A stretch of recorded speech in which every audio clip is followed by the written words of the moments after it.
Hello lovely reader friends, it's Alora. Welcome back to another video. Today I am in front of a Christmas tree. Today is actually Christmas Eve for me when I'm filming, so very Merry Christmas to you, and if you don't celebrate Christmas, happy day, happy holiday season.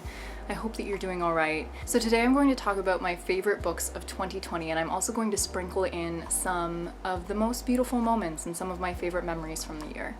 I know that this year, 2020, has been heartbreaking for so many people and challenging, and just there's been so much devastation, and I recognize that, and I also recognize that we've had a lot of opportunities for building resilience and for recognizing our communities and recognizing the people that we love, and really just taking time for critical self-reflection. And so even though there has been a tremendous amount of horrible things that have happened this year, there has also been a lot of growth. Ultimately, I am trying to find my joy where I can, and so these are some of the books that brought me joy or peace or reflection this year.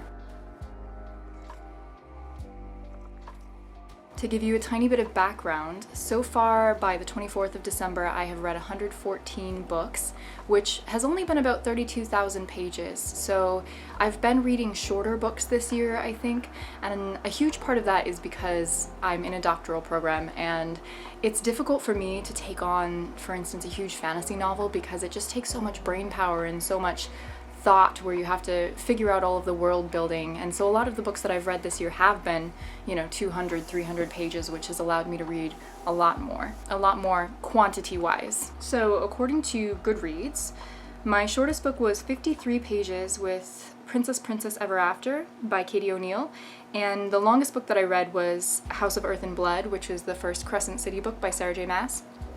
That was 803 pages. The average book length for me in 2020 was 284 pages, and this was the year when I stopped rating books on Goodreads. I stopped using the 5-star rating scale, so about halfway through the year all my ratings just dropped off, which makes it a little bit more tricky to quickly classify which books were my favorite. But going through this list, I've picked out some that have really just spoken to me and touched me in some way and have made a lasting impact. I'm just gonna start scrolling through my Goodreads year in books and go chronologically. So the first book that I read this year that I absolutely adored was The Starless C by Erin Morgenstern. Now, I have read The Night Circus multiple times and I adored that book, but this book was something entirely different. It was so special. Her writing was so rich and luscious, and it's just the perfect book for book lovers. This book follows Zachary Ezra Rollins, and he's this young man, probably about my age, mid-20s. At the start of the book, he's a grad student, and he discovers this book in his college library that has a story from his own life. But the book was published before he was born, so he feels very confused, and it kind of sends him on this spiraling adventure through this underground labyrinthine city of books. I really can't praise this book highly enough. I know that for some people it might drag because the plot doesn't progress very quickly, but for people who love winding tales where different kinds of storylines are woven in and we have this very rich fairy tale feel, this one is perfect. It is exquisite. Another note is that yes, I am that kind of person who buys the UK edition after I already have the American edition just because I think it's more beautiful. So I just have to point out, I know that lots of people have shown this edition, but I mean, gorgeous. I'm just popping in here with my favorite beautiful memories, and I'm sitting in this weird spot because a wall has been knocked out of my room, of this sitting room, and so it's all very messy, but here I am at another wall. One of my favorite things that happened this year happened really early in the year, in February, and my parents and I decided that we wanted to celebrate National Crepe Day. I know a lot of people say crepe, but I've always said crepe for the entirety of my life, so here we are. But we decided that every February, oh god, now I can't remember the day, February 2nd, February 6th, I'll pop it on the screen. On that day is National Crepe Day, and so we decided every year we're going to start being together and making crepes. And we did, and it was beautiful, and here's a photo. I might have lied, I might have accidentally gone slightly out of order. So another book that I read very early on in the year is This Is How You Lose the Time War by both Amal El Motar and Max Gladstone. This book is written in dual perspective between our two protagonists, Blue and Red. Blue and Red are mortal enemies on opposite sides of the time war, between essentially nature and mechanical things. This is a novella that contains several things that I don't typically like. One is that it's sci-fi, which isn't my preferred genre. Another is that it contains enemies to lovers, which is one of my least favorite romance tropes. But the way this was done was so impeccable. The writing was so unique. These two characters on opposing sides of the time war start leaving each other notes in things like flower petals as they begin to fall in love, and it's just beautiful and heartbreaking and heart-mending, and you just feel for the characters. You want them to be together. You don't want this time war to be happening. You want them to be able to find each other through time and to be together forever. And it's amazing to me that these two authors were able to accomplish that in such a short span of time. So I really applaud these authors for this work. It's really, really incredible, and I am looking forward to rereading it again, probably at the beginning of 2021. One honorable mention that I wasn't originally planning on putting on this list, but that as I'm scrolling through my Goodreads page I saw pop up, is Norwegian Wood by Haruki Murakami. I've been reading Murakami books for a number of years now, just kind of slowly working my way through his canon, and this is the book of his this year that stuck out to me the most. While I was reading it, and I actually listened to it on audiobook, it felt very slow. It's the story of this young man, about 20 years old, who falls in love with this girl, and it's kind of just a slow story of self-discovery and mental health and growing up and what it means to be a human in the world, and what it means to love and to lose, and what it means to want things that you can't have. And it was really, really quiet and beautiful, and I really enjoyed it. The more time that has elapsed and the more I think about it, the more I have come to appreciate it. Hola! Here I am with another memory. So another thing that happened to me this year that was really great was I was able to take a trip to New York. So I spent some time in the Hamptons, and then I was in New York City. And my favorite part of going to New York City was getting to just go see the Museum of Ice Cream. And it was such a funky, interactive museum, really fun, wonderful for photos. Here are a few. Anyhow, this was before people were really worried about traveling at all, and I felt very safe, and it was so much fun, and I'm glad that I got to have that last little burst of traveling and being around people and being immersed in the culture of a city. Gosh, I read a lot of good books this year, a lot of books that are almost favorites but not quite favorites. Maybe I could make another video. Oh, I forgot this.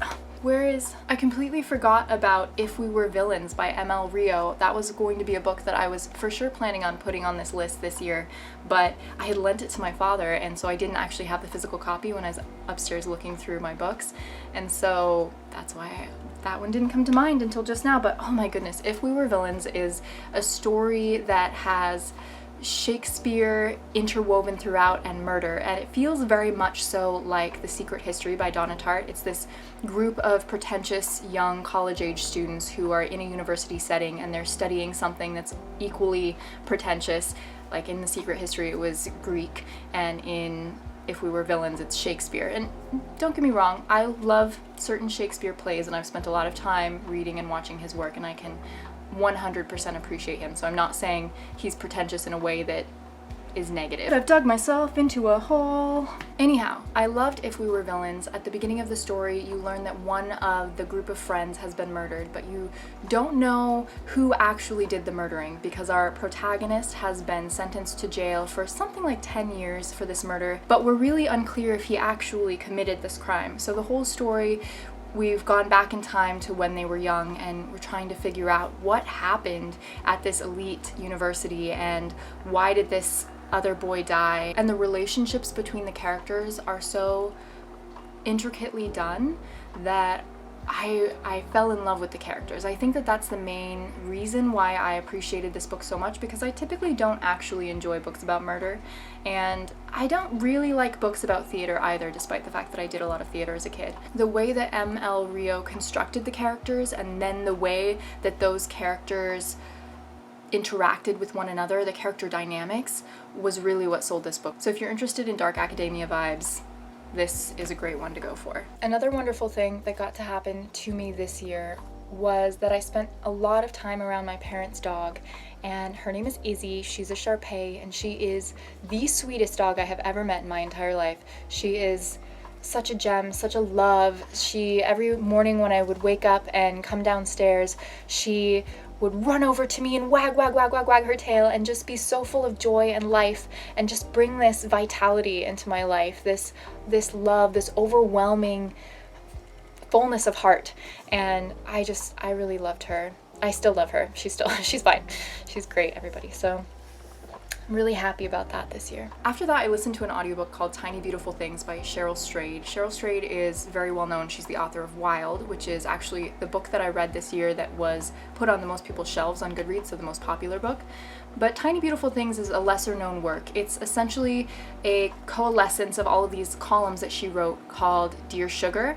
So people would write into her with questions about their lives, and they were usually very sensitive topics, things that they held close to their hearts and they didn't want to just let anybody handle. And they presented them to Cheryl Strayed like their hearts in their hands, please be gentle. And she was ever so gentle. I was so appreciative listening to this beautiful, beautiful book that was so generous, so compassionate, and I think we really needed more of that this year. So oh gosh, I'm gonna cry. I do feel a little bit emotional about it though. It was such a fantastic, delicate thing, and she handled it with absolute grace. So I know that reading a book that's a bunch of advice columns doesn't really sound that appealing, but please take my advice. Do yourself a favor, listen to these. It will make you feel so much more empathy for the human condition and really have a deeper, richer understanding of the complexities of life, and how a lot of these questions that we have and a lot of the experiences that we have and these situations that we encounter are not easily resolved, that life is messy and complicated and gorgeous. So read this book, please. It's gorgeous. And she narrates the audiobook too, so if you are going to read it, I highly recommend listening to the audiobook because her voice is very soothing and you can feel the kindness that she's exuding, that she is giving back to these people, and I can't imagine how much it would have taken out of her to write these so carefully and compassionately. So okay, I'll move on, I promise. Ooh, wow, I actually read a lot of good books this year. I'm coming across lots. So another series that I wanted to shout out is the Wayward Children series by Seanan McGuire. I read the first book, Every Heart a Doorway, a few years back. I listened to it on audiobook and I did not like it. Again, I don't really like books about murder, and there were a lot of like murdered children in that book. So it just felt kind of icky to me. It felt a little bit like Frankenstein-esque vibes, and not the book, more like the myth. Evil scientist, mwahahaha, let's do experiments and do creepy, scary, frightening, grotesque things.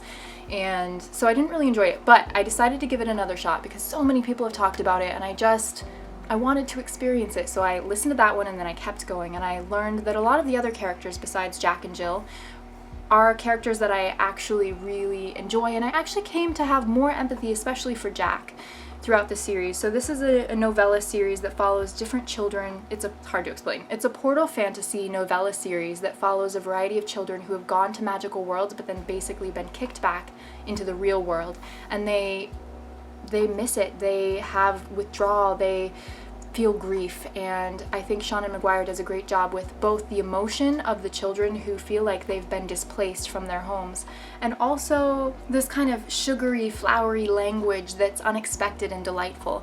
So I found those to be so fun, kind of like original grim fairy tales where there's a lot of darkness but there's also a lot of this like playfulness energy.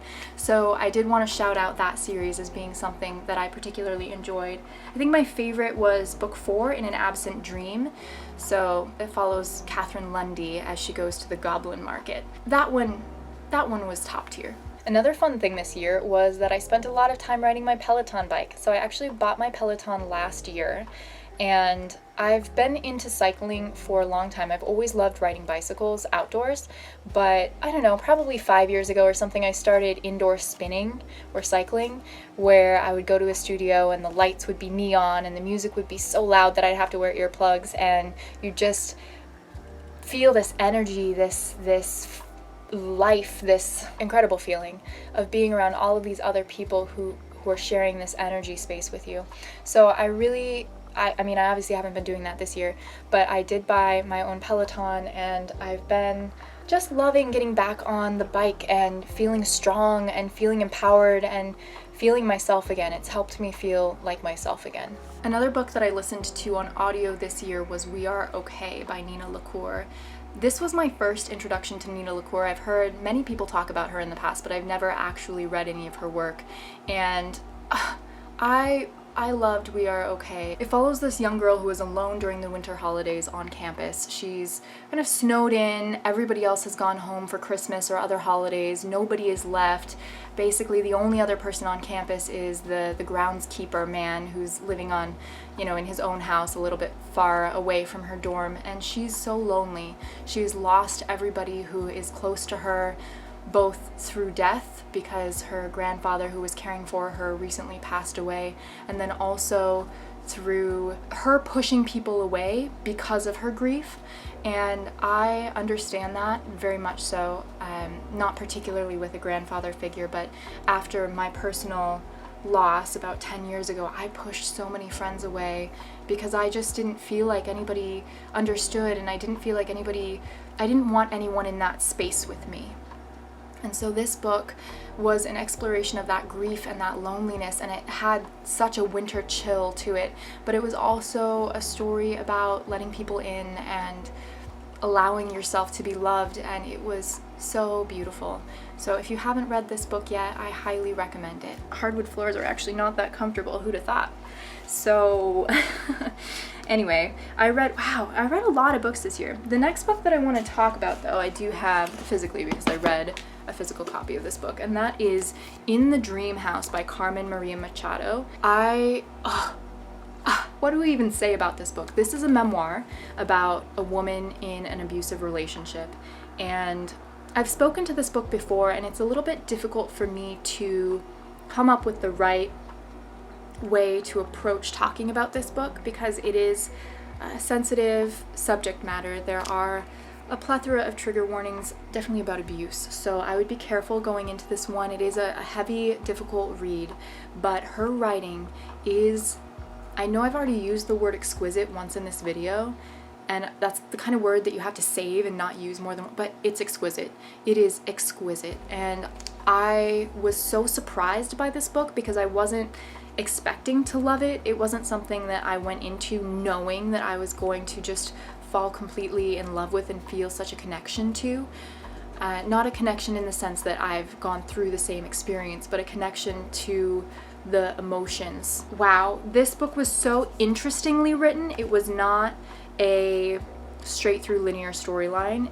Carmen details her experience in this abusive relationship through different metaphors. So she has, each little section is titled Dream House as something. So Dream House as daydream, Dream House as time travel, Dream House as stranger comes to town, Dream House as domestic possession, Dream House as appetite, and Dream House as choose your own adventure was so impeccably done. I couldn't even believe that she came up with that she was even able to weave her story together in such an intricate way that was so emotional. This is probably the best memoir that I've ever read, and I did pick up her short story collection, and I haven't read it yet, which is, I can't even believe myself on that one. I need to get to that really soon. So this was beautiful and heartbreaking and empowering. And the other thing to be said about it is an LGBTQ plus story, and so the author talks about that. I don't remember if it was at the beginning or if it at the end of the book, but she had a little note about how she thinks that it's very important for people in the LGBTQ plus community to be able to tell their stories of abuse, because that there's a lot of fear in the LGBTQ plus community, and these are her ideas, not mine, that there's a lot of fear in the community of misrepresenting the community or of representing the community in a bad light. And so I really appreciated how delicately she handled that issue and how she addressed it. So I highly recommend this book. Not for everyone, because I understand that a lot of people would have too hard of a time with this, that it would hit too close to home, but definitely if you're ready for it, if you feel that you can handle it, it's gorgeous. Another fun thing that I've loved this year is my actual job is as a nanny to these 4 children. I can't show you any pictures of them because that's not my place, but they're so fun, and I've had a lot of great times with them this year. I mean, even just last week we built a gingerbread house, and it was the most neon colored thing you have ever seen in your life, and it was just so fun. And they bring such a human factor to my life, this feeling of connection, and I'm really grateful that I was able to continue working with them this year. We shared a bubble. Okay, so the next one is kind of fun. So the next one is a series of graphic novels, and it's one that I started reading. I read the first one, oh my goodness, like 7 years ago or something, when I first went to college. Well, not when I first started taking college classes, but when I first moved to a different city for college. And that is the Saga graphic novel series. I don't have them all here, but I just grabbed the ones that were easy to grab. So I started rereading this series this year, and I have fallen in love with it. The first one didn't hook me all that much, and I felt a little bit overwhelmed by all of the violence and the nudity and the everything that's involved.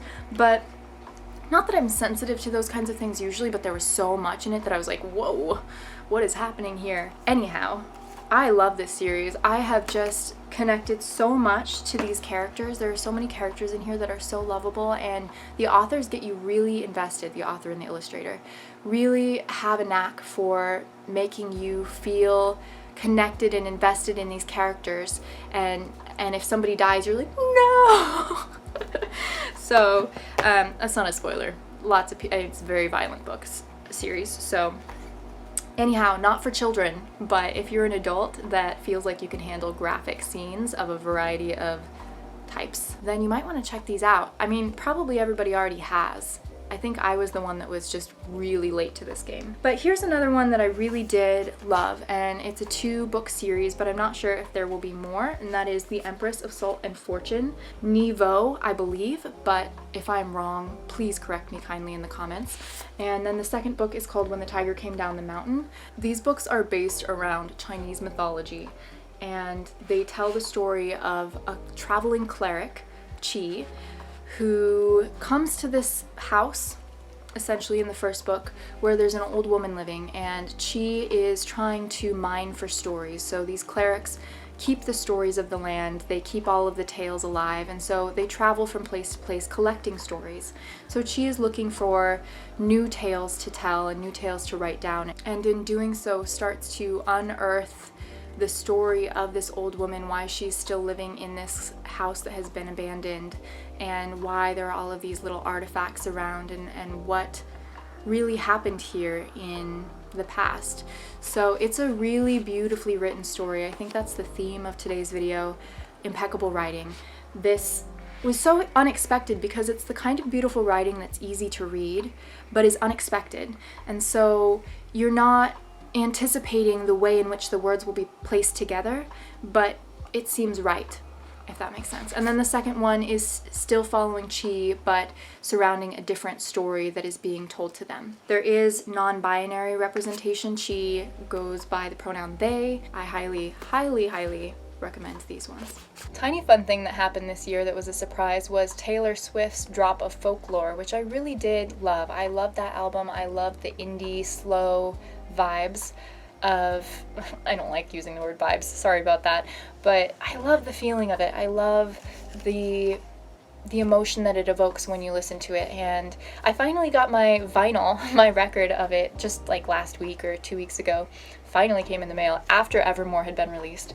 And I know not everybody's into Taylor Swift, and I hope that you've also found music this year that has comforted you and that you have connected with and loved and spent time in the presence of. So There are only a couple left. I'm getting towards the end of what I have here. The first one is by an author that I just discovered. Maybe I could make another video about authors that I discovered in 2020. That would be good. So this one is called Autobiography of Red by Anne Carson. This is a novel in verse, and it's poetic prose essentially. Anne Carson's, again, I'm sorry if I'm being repetitive, but her writing, oh, I talked about this book in my November wrap-up, and I think I probably did a better job of explaining it. At this point, I'm getting a little bit burnt out because I feel like I have to use the same words that I've been using for a lot of the other books all over again. I should have probably written down the words that I wanted to use to describe these books, but this is the story of Geryon, and it's a Greek mythology retelling. Geryon is this red monster that Hercules has to defeat. This is the untold story of Geryon falling in love with Hercules and having his heart absolutely demolished by this callous person. So I really appreciated the bent that this took, and it was very odd, but it was also perfect and so engaging. And again, the way that she put her words together was unexpected, just like with the Empress of Salt and Sorrow books. Just beautiful. I know that poetry can be intimidating to a lot of people, but please give this a go. It flows so naturally. It makes so much sense. You don't have to work for it. It's not hard to understand. It's just beautiful. Story of love, story of heartbreak. It really looks at this idea of what it's like to grow up thinking that you are a monster. And it was gorgeous. Finally, I want to talk about this thing that was so hard for me, but I also feel really strong and powerful about. That's a funny way to say that. But I am in a doctoral program, so I'm working on my PhD in psychology with a specialization in teaching.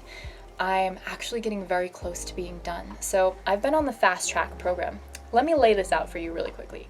Taking 6 credits of doctoral level work or doctoral level classes is full-time. 6 credits. And that's normally on a semester scale, right? So you spend 16 weeks taking 6 credits.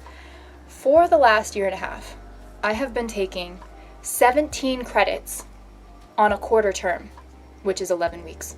I have been so tired.